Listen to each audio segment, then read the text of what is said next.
আপনি কি কখনো এমন কোনো পাখির কথা শুনেছেন যার একটি মাত্র পালক হাজারটা মশাল বা মোমবাতির চেয়েও বেশি আলো দিতে পারে? একটি পালকই পারে চারদিকে অন্ধকার গিলে খেতে, হাজার প্রদীপকে লজ্জা দিতে। আর এমন এক ঘোড়া যে মানুষের ভাষায় কথা বলে, যে দেখতে পায় সামনে লুকিয়ে থাকা সর্বনাশের আভাস। আর এমন এক রাজা যাকে যুবক হতে হলে ঝাঁপ দিতে হয়েছিল টগবগে ফুটন্ত কড়াইয়ের ভেতর। আজকের গল্পটি সাহস, লোভ আর অসম্ভব সব জাদুকরী ঘটনার এক অদ্ভুত মিশেল।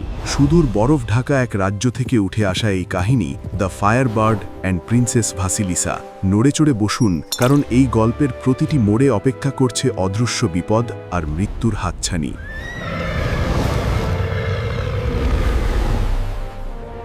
অনেক অনেক কাল আগের কথা, ৭ সমুদ্র ১৩ নদীর পারে এভাবেই দাঁড়িয়েছিল এক শক্তিশালী রাজ্য। সেই রাজ্যেই থাকত এক তরুণ সাহসী শিকারী, তার নাম ইভান। দেখতে সুন্দর, গায়েও প্রচণ্ড জোর, কিন্তু ইভানের আসল শক্তি ছিল তার তলোয়ার বা তীর নয়। তার জীবনের সবচেয়ে বড় রহস্য ছিল তার সঙ্গী। ওটা কোনো সাধারণ ঘোড়া ছিল না, সবাই তাকে ডাকত পাওয়ার হর্স। তার গায়ের লোম ঝলমল করত সোনার মতো, আর চোখ দুটো জ্বলত হীরের মতো উজ্জ্বল আলোয়। ইভান আর এই ঘোড়া ছিল একে অপরের প্রাণের বন্ধু। তারা কথা বলতো, হাসত, ঝড়ঝাপটা পেরিয়ে যেত একসাথে। ইভান, কখনো লোভে পড়ো না। লোভ মানুষকে অন্ধ করে দেয়, পথ ভুলিয়ে দেয়। একদিন ভোরের দিকে ইভান গভীর বনের দিকে শিকারে বেরোল।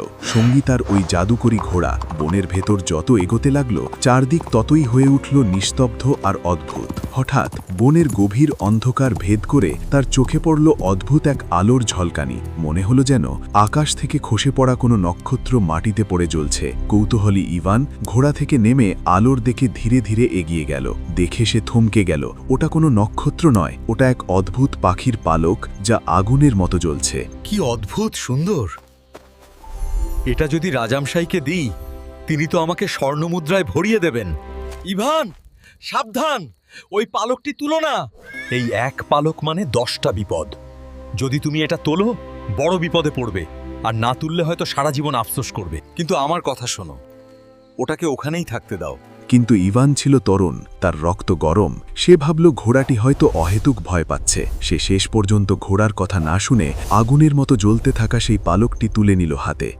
এটা রাজাকে দেখালেই হয়, আমার ভাগ্য খুলে যাবে। পালক হাতে করে আনন্দে লাফাতে লাফাতে ইভান রওনা হলো রাজপ্রাসাদের দিকে। সে জানত না এই এক পালক তার জীবনের সবকিছু বদলে দেবে। অল্প সময়েই সে পৌঁছে গেল প্রাসাদের ফটকে। বুঝতেই পারল না তার ভাগ্যে কি লেখা আছে। এই রাজ্যের রাজা ছিলেন খামখেয়ালি, বদমেজাজি আর ভীষণ লোভী। ইভান যখন সেই জ্বলন্ত পালকটি রাজাকে উপহার দিল, পুরো দরবার আলোয় ভরে গেল। সবাই হাঁ করে তাকিয়ে রইল জিনিসটার দিকে। রাজা পালকটির দিকে তাকালেন এমন লোভাতুর দৃষ্টিতে যেন চোখ দিয়ে গিলে ফেলবেন জিনিসটা। তিনি ভাবলেন, শুধু একটি পালক যদি এমন হয়, পুরো পাখিটা না জানি কেমন হবে। শোনো ইভান, শুধু পালক নয়, আমি চাই জীবিত ফায়ারবার্ড। 3 দিনের মধ্যে না আনতে পারলে তোমার গর্দান যাবে। ইভানের পায়ের নিচ থেকে যেন মাটি সরে গেল। সুখবরের আশা করা ছেলে হঠাৎ হয়ে গেল মৃত্যুদণ্ডপ্রাপ্ত আসামি। কোথাও শান্তি পাচ্ছি না, শুধু তোমার কাছে এলেই একটু ভালো লাগে। সে কাঁদতে কাঁদতে ছুটে গেল তার একমাত্র ভরসা, জাদুকরী ঘোড়াটির কাছে। বন্ধু, আমি সর্বনাশ করে ফেলেছি। রাজা 3 দিনের মধ্যে ফায়ারবার্ড চেয়েছে, না হলে আমার মৃত্যু। আমি তো তোমাকে বলেছিলাম ইভান, একটা পালক তুললে 10টা বিপদ আসে। তবে এখন কাঁদলে হবে না। রাজাকে গিয়ে বলো, আগামীকাল সূর্য ওঠার আগে খোলা মাঠে যেন উৎকৃষ্ট মানের গমে ভরে ফেলে 100 বস্তা। তুমি যেটাই বলবে তাই করব বন্ধু। হয়তো এটাই আমার বাঁচার একমাত্র পথ। মহারাজ, আপনার আদেশ মানতে আমি প্রস্তুত, তবে আমার দরকার একটুকু সাহায্য।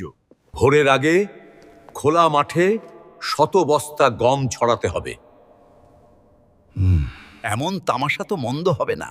ঠিক আছে, যা চেয়েছো তাই হবে, কিন্তু ভুলে যেও না, সময় কিন্তু মাত্র 3 দিন। রাজার আদেশে রাতের মধ্যেই খোলা মাঠ ভরে গেল সোনালি গমে, এক অদৃশ্য অতিথির জন্য পাতা ফাঁদ। পরদিন সূর্য ওঠার আগেই ইভান আর তার ঘোড়া লুকিয়ে রইল গম ভরা মাঠের ধারে। চারপাশে নীরবতা, যেন শ্বাস ফেলে কেউ। হঠাৎ পূর্ব আকাশ রক্তিম হয়ে উঠল। মনে হলো যেন সূর্য ওঠার আগেই আকাশে কেউ আগুন জ্বেলে দিয়েছে। কিন্তু ওটা সূর্য ছিল না, সেটা ছিল অগ্নি পাখি, কিংবদন্তির সেই ফায়ারবার্ড। সে বিশাল ডানা মেলে উড়ে এলো, আর তার ডানা ডানা থেকে আগুনের ফুলকি ঝরতে লাগলো, যেন আকাশ জুড়ে লাল স্রোত বয়ে যাচ্ছে। পাখিটি যখন নিচে নেমে গমের দানা খেতে শুরু করলো, পুরো মাঠ দিনের আলোর মতো উজ্জ্বল হয়ে উঠল। ঠিক সেই মুহূর্তেই ইভান তার ঘোড়ার পিঠে চড়ে প্রস্তুত হলো, নিঃশ্বাস বন্ধ করে অপেক্ষা করতে লাগলো সঠিক সময়ের। ঘোড়াটির ভারী খুরের আঘাতে মাটি কেঁপে উঠল, তারা বাতাসের বেগে ছুটে গেল অগ্নি পাখির দিকে। জাদুকরি দড়িটা ছুঁড়ে দিল ইভান, ঠিক অগ্নি পাখির জ্বলন্ত ডানার দিকে। দড়িটা যেন নিজে নিজেই জড়িয়ে ধরল পাখিটার ডানা, আটকে ফেলল তার অগ্নিময় উড়ান। অগ্নি পাখির তীব্র চিৎকারে ডানা ঝাপটাতে লাগলো, কিন্তু জাদুর বাঁধন থেকে আর বেরোতে পারল না। শেষ পর্যন্ত তাকে বশীভূত করল ইভান। জীবিত অগ্নি পাখিকে নিয়ে এবার তার গন্তব্য রাজপ্রাসাদ। রাজা খুশি হবে ঠিকই, কিন্তু ঘোড়ার কথাটা বুকের ভেতর কাঁটার মতো বিঁধে রইল ইভানের। জ্যান্ত ফায়ারবার্ড দেখে রাজা আনন্দে আত্মহারা হয়ে গেলেন। দরবার যেন সোনালি আগুনে ভেসে গেল। রাজ্যের অনুগ্রহে আমি তোমাকে ইভান রাজকীয় অশ্বারোহী মাস্টারের উপাধি প্রদান করছি। ইভানকে তিনি বানালেন রয়্যাল হর্স মাস্টার। ইভান ভাবল, যাক, সব ঝামেলা শেষ, এখন নিশ্চিন্তে দিন কাটবে আমার আর আমার সঙ্গীর। কয়েক সপ্তাহ কেটে গেল প্রশান্তি আর গ্লানিমুক্ত সুখে। ইভান ভেবেছিল লোভের ঝড় বোধহয় থেমে গেছে। বন্ধুরা, ইভান ভাবছে তার বিপদ শেষ, কিন্তু সে জানে না লোভী রাজার চাহিদা তো সবে শুরু। সামনে আসছে সমুদ্রের তলার ভয়ঙ্কর অভিযান আর এক অপূর্ব সুন্দরী রাজকুমারী ভাসিলিসা। বন্ধুরা, গল্প এখানেই যদি একটু ভালো লেগে থাকে তাহলে ভিডিওটা একটুখানি লাইক এবং সাবস্ক্রাইব দিয়ে রাখুন। এতে আমরা আরও এমন জাদুকরী রূপকথা নিয়ে আসার সাহস পাই। এবার চলুন দেখি কি নতুন ফাঁদ পেতে আছে ভাগ্য। লোকেরা বলাবলি করছে ভ্যাসিলিসা নাকি স্রেফ একটা গুজব নয়। একদিন রাজদরবারে কানাঘোষো শোনা গেল। দূর সমুদ্রের ধারে বাস করেন এক অপূর্ব সুন্দরী রাজকুমারী, নাম ভাসিলিসা। বলেন নীল সমুদ্র যেখানে আকাশের সাথে মিশে যায়, সেখানেই নাকি থাকেন সেই রূপসী রাজকুমারী ভাসিলিসা। বুড়ো রাজা ঠিক করলেন ফায়ারবার্ড আছে, এবার এই রাজকুমারীকেই তিনি বিয়ে করবেন। ইভান, এবার তুমি আমাকে এনে দেবে রাজকুমারী ভাসিলিসাকে। না পারলে এবার কিন্তু সত্যিই তোমার শিরচ্ছেদ। ফায়ারবার্ড ধরেও রক্ষা নেই। ইভানের মনে হলো রাজা যেন তার জীবনটাই খেলনা বানিয়ে ফেলেছেন। সে কাঁদতে কাঁদতে ছুটে গেল তার একমাত্র ভরসা জাদুকরি ঘোড়াটির কাছে। বন্ধু, এবার তো সব শেষ। 7 সমুদ্র পেরিয়ে এক রাজকুমারীকে ধরে আনবো কিভাবে? চিন্তা করো না, রাজার কাছে গিয়ে বলো তোমার দরকার বহু রকম খাবার, দামি পানীয় আর একখানা মখমলের সোনালী তাঁবু। মহারাজ, আপনার জন্য রাজকুমারী আনতে যাব, তবে আমার দরকার বেশ কিছু খাবার, শ্রেষ্ঠ পানীয় আর এক সোনালী তাঁবু। যা লাগে নিয়ে যাও, আমার চাই শুধু ভাসিলিসা। বাকিটা আমার কিচ্ছু যায় আসে না। এবার ইভান পা বাড়ালো পৃথিবীর শেষ প্রান্তের পথে। সঙ্গী শুধু তার জাদুকরি ঘোড়া আর সোনালী তাঁবু। পাহাড় প্রান্তর, অন্ধকার জঙ্গল পেরিয়ে তারা অনেক দূর চলে গেল। রাজ্যের চেনা পথ যেন ফেলে এলো বহু পেছনে।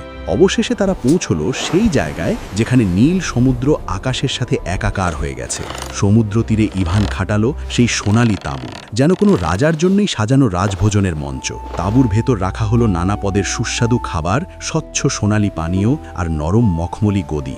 সেই সময় সমুদ্রে ঘুরছিলেন রাজকুমারী, রূপোর তৈরি ছোট নৌকায় ভেসে ভেসে।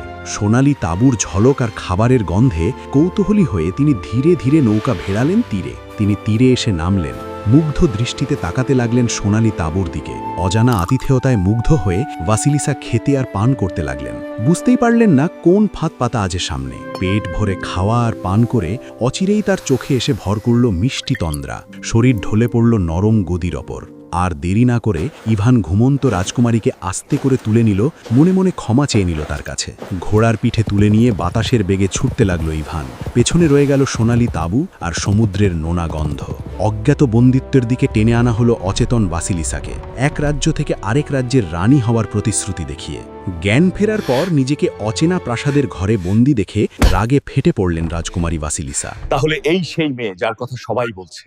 বুড়ো রাজাকে দেখে ভাসিলিসা একবারই স্পষ্ট করে দিলেন এমন মানুষকে তিনি বিয়ে করবেন না। মহারাজ, ক্ষমা করবেন, আপনাকে আমি বিয়ে করতে পারবো না। দোহাই তোমার, এমন করো না। তুমি যা চাও আমি তাই দেব, শুধু মুখ ফিরিয়ে নিও না। রাজা যতই মনুনয় বিনয় করলেন, ভাসিলিসা ততই কেবল ঠান্ডা দৃষ্টিতে তাকিয়ে রইলেন তার দিকে। একটা শর্ত মানলে ভাবতে পারি। শর্তটা হলো আমার বিয়ের বিশেষ পোশাকটা চাই, আর সেটা আছে 7 সমুদ্রের গভীরে এক বিশাল কালো পাথরের নিচে। ইভান, এবার তুমি সমুদ্রের অতল তল থেকে সেই পোশাক এনে দেবে, না পারলে এবার আর রক্ষা নেই। আমি কি মাছ নাকি? সমুদ্রের তলায় নামবো কিভাবে? এবার আমার পালা। মনিব, সমুদ্রকেও ডেকে তোলা যায় যদি ডাকা জানো। ঘোড়ার হেসনাধ্বনিতে সমুদ্র যেন কেঁপে উঠল, জল ফেঁপে উঠল বুদবুদের মতো। জল ফেটে উঠে এলো এক দানবীয় কাঁকড়া, সমুদ্রের কাঁকড়াদের রাজা নিজে। জোরালো খুরের চাপায় কাঁকড়ার রাজা ব্যথায় কোকিয়ে উঠল, বুঝল এই অতিথিরা সাধারণ কেউ নয়। দয়া করো, আমাকে মেরো না। যা চাইবে তাই দেব, শুধু খুঁটটা সরাও। সমুদ্রের মাঝখানে এক বিশাল কালো পাথরের নিচে আছে ভাসিলিসার বিয়ের পোশাক। এখনই সেটা এনে দেবে। এক নিমেষে হাজার হাজার কাঁকড়া নেমে গেল সমুদ্রের তলদেশে। বিশাল কালো পাথরের নিচে খোঁজ শুরু হলো সেই জাদুকরী পোশাকের। অতল অন্ধকার থেকে ধীরে ধীরে উপরে উঠতে লাগলো মণিমুক্ত খচিত এক অনন্য পোশাক, যেন নিজেই আলো ছড়াচ্ছে চারপাশে। একটু আগের আতঙ্ক ভুলে এবার সমুদ্রের রাজাই নিজের হাতে তুলে দিল সেই অনন্য বিয়ের পোশাক ইভানের কাছে। পোশাক তো এলো, কিন্তু আপনি তো বৃদ্ধ। আমাকে বিয়ে করতে হলে আপনাকে যুবক হতে হবে, তখনই রাজি হব আমি। প্রাসাদের উঠোনে 3টে বিশাল কড়াই বসাতে হবে, একটায় টকবকে গরম জল, একটায় বরফের মতো ঠান্ডা জল, আর শেষটায় ফুটন্ত দুধ। এই 3 কড়াইয়ে পরপর ডুব দিয়ে যে সুস্থভাবে উঠবে, সে পেয়ে যাবে চিরযৌবনের আশীর্বাদ। যৌবনের লোভে রাজা সব ভয় ভুলে গেলেন, মনে মনে নিজেকেই দেখলেন তরুণ রূপে। দ্রুত উঠোনে 3টি বিশাল কড়াই বসাও, গরম জল, ঠান্ডা জল আর ফুটন্ত দুধে ভরে দাও। অল্প সময়েই প্রাসাদের উঠোনে বসানো হলো 3টি বিশাল লোহা কড়াই। নিচে জ্বলে উঠল আগুনের শিখা। একটায় জল টকবক করে ফুটছে, একটায় ঠান্ডায় ধোঁয়া উঠছে বরফের মতো, আর শেষ কড়াই ভরে আছে সাদা ফুটন্ত দুধে। কড়াইগুলো দেখে রাজা ভেবেই নিলেন, আগে একটু পরীক্ষা করে দেখা যাক। ইভান বেঁচে ফিরলে তবে ঝাঁপ দেবেন তিনি নিজে। ইভান, সবার আগে এই 3 কড়াইয়ে ঝাঁপ দেবে তুমি। ইভানের মনে হলো আজই বোধহয় তার জীবনের শেষ দিন। ফুটন্ত জলে মানুষ কি বাঁচে? মহারাজ, শেষবারের মতো কি আমার ঘোড়ার সঙ্গে দেখা করতে পারি? ঘোড়ার গলা জড়িয়ে ধরে হাউমাউ করে কেঁদে উঠল ইভান। আমার বোধহয় আর ফেরা হবে না বন্ধু। শোনো মনিব, ভয় পেও না। আমি যখন লেজ নেড়ে জোরে নিঃশ্বাস ছাড়ব, ঠিক সেই মুহূর্তেই ঝাঁপ দেবে তুমি কড়াইতে। আমার জাদুকরী নিঃশ্বাস জল আর দুধকে তোমার জন্য নিরাপদ করে দেবে। শুধু আমার ইঙ্গিতের সময়টাই ঠিক ধরো। এটাই আমাদের বন্ধুত্বের শেষ পরীক্ষা। ইভান, নিজের ওপর আর আমার ওপর ভরসা রাখো। পরীক্ষার মঞ্চ প্রস্তুত। পরীক্ষার সময় এলে পুরো রাজ্য যেন ভিড় করল উঠোনে। সবাই তাকিয়ে রইল 3টি টকবগে কড়াই আর এক যুবকের দিকে। দেখো প্রজারা, এখনই সামনে দেখা যাবে জাদু সত্যি নাকি শুধু কাহিনী। এক কোণে দাঁড়িয়ে রইল জাদুকরী ঘোড়া, চোখ ছাড়ল না এক মুহূর্তের জন্য কড়াই আর ইভানকে। যা থাকে কপালে বলে প্রথম ফুটন্ত জলের কড়াইয়ের সামনে গিয়ে দাঁড়ালো ইভান। দূর থেকে হঠাৎ ঘোড়াটি লেজ নেড়ে জোরে নিঃশ্বাস ছাড়ল। এটাই ছিল গোপন ইশারা। ইভান এক লাফে ঝাঁপ দিল ফুটন্ত জলের কড়াইতে। ভয়ে সবাই চোখ বন্ধ করে ফেলল, কেউ কেউ মুখ ঘুরিয়ে নিল অন্যদিকে। মুহূর্ত খানেকের জন্য পুরো উঠোনে নেমে এলো অদ্ভুত এক নীরবতা। কিন্তু অল্প পরেই ফুটন্ত জলের ভেতর থেকে ধীরে ধীরে উঠে এলো ইভান। ভেজা পোশাক থেকে জল টুপটাপ পড়ছে, তবু তার গায়ে একটুও দাগ নেই। রাজ্যবাসী অবিশ্বাসে তাকিয়ে রইল। এ যেন চোখের সামনে ঘটে যাওয়া এক অসম্ভব অলৌকিক ঘটনা। এবার বরফ শীতল জলে ঝাঁপ দাও। আবারও লেজ নেড়ে জাদুকরী নিঃশ্বাস ছাড়ল ঘোড়া। দ্বিতীয়বারের জন্য প্রস্তুত এলো কড়াই। বরফের মতো শীতল জলে দিল দ্বিতীয় ঝাঁপ। জল ঠান্ডা, কিন্তু তাকে ছুঁতে পারল না কাঁপুনি। দ্বিতীয় কড়াই থেকে উঠে এলো ইভান, যেন আগের চেয়েও সতেজ আর উজ্জ্বল। শেষে রইল ফুটন্ত দুধের কড়াই, সবচেয়ে ভয়ঙ্কর, কিন্তু সেখানেই লুকিয়ে আছে ভাগ্যের শেষ মোড়। ঘোড়ার নিঃশ্বাস এবার যেন আরও উজ্জ্বল, আরও ভারী। এই এক মুহূর্তেই বদলে গেল দুধের তীব্রতা। কোনো দ্বিধা না করে তৃতীয় কড়াইয়ের দুধের ভেতরেও ঝাঁপ দিয়ে দিল সে। দুধের ভেতর যেন ঘূর্ণি তুল্য আলো, আর অন্ধকার থেকে ধীরে ধীরে জন্ম নিল নতুন এক অবয়ব। কড়াই থেকে যখন সে উঠে এলো, সবাই দেখল সাধারণ শিকারী ইভান নিয়েই আর দাঁড়িয়ে আছে এক অপরূপ সুন্দর রাজপুত্র। এই দৃশ্য দেখে ভাসিলিসার মনে প্রথমবারের মতো আলো জ্বলে উঠল। এই ছেলেটার ভেতরেই আছে সত্যিকারের সাহস আর সততা। রাজা আর নিজেকে সামলাতে পারলেন না। ভাবলেন, ইভান যদি পারে আমিও পারব। তখন ভাসিলিসা শুধু আমারই হবে। আমাকে তাড়াতাড়ি করতে হবে, কোনো জাদু নেই, আমাকে নিজেই যেতে হবে। কোনো চিন্তা না করেই সোজা সিঁড়ি দিয়ে নেমে এলেন তিনি। একবারও ঘোড়ার দিকে তাকালেন না, কিন্তু এবার আর নড়ল না ঘোড়ার লেজ, শোনা গেল না কোনো জাদুকরী নিঃশ্বাস। লোভে অন্ধ হয়ে ধপাস করে ঝাঁপ দিলেন তিনিও ফুটন্ত জলের কড়াইতে। কিন্তু আর কেউ উঠে এলো না সেখান থেকে। লোভের জ্বালায় তার জীবনের সব পর্দা সেখানেই নামল নীরবে। একসময় শুধু দেখা গেল সোনালি মুকুটটা ধীরে ধীরে তলিয়ে গেল কড়াইয়ের ঘোলাটে জলের ভেতর। রাজ্যের সবাই নিঃশ্বাস বন্ধ করে বুঝে গেল লোভের শেষ ফল কখনোই মঙ্গল নয়। কারো মুখে আর কোনো কথা রইল না। সব দৃষ্টি ঘুরে গেল নতুন রূপে দাঁড়িয়ে থাকা ইভানের দিকে। রাজকুমারী ভাসিলিসা এগিয়ে এসে নীরবে দাঁড়ালেন ইভানের পাশে। কথা না বলেও অনেক কথা বলে দিলেন সে মুহূর্তে। রাজার মৃত্যুর পর কেউ আর সংশয় করল না, ইভানকেই তারা নতুন রাজা হিসাবে মেনে নিল। সমুদ্রের তল থেকে আনা সেই জাদুকরী রাজকীয় বিয়ের পোশাক গায়ে দিয়ে অবশেষে প্রস্তুত হলেন ভাসিলিসা। এবার নিজের পছন্দের মানুষের হাত ধরার জন্য। রাজপ্রাসাদ সেজে উঠল নতুন করে। ফুল, আলোকসজ্জা আর আনন্দের মেলা বসল সিংহাসন কক্ষে। জাদুকরী পোশাকে সেজে নবযুবরাজ ইভানের পাশে হেঁটে এলেন ভাসিলিসা। দুজনেই একে অপরের চোখে খুঁজে নিলেন আপন পৃথিবী। ইভান হয়ে উঠল নতুন রাজা, ভাসিলিসা তার রানী। এক রাজ্য পেল সত্যিকারের ন্যায়বোধ আর সাহসের শাসক। কিন্তু ইভান কোনোদিন ভুলে গেল না তার সেই জাদুকরী ঘোড়াকে, আর আগুনের পাখিটাকেও বন্দী নয়, বন্ধু হিসাবেই রেখে দিল নিজের রাজ্যে। বন্ধুরা, ইভানের এই কাহিনী আমাদের শেখায় লোভের শেষ পরিণাম সর্বনাশ, আর সত্যিকারের বন্ধুত্ব আর সাহস অসম্ভবকেও সম্ভব করে তোলে। যদি গল্পটা ভালো লেগে থাকে তাহলে চ্যানেলটা সাবস্ক্রাইব করে পাশে থাকুন, আর কমেন্টে জানিয়ে দিন কোন জাদুকরী রূপকথা শুনতে চান পরের বার। ততক্ষণ পর্যন্ত ভালো থাকুন, জাদুর জগতেই থাকুন।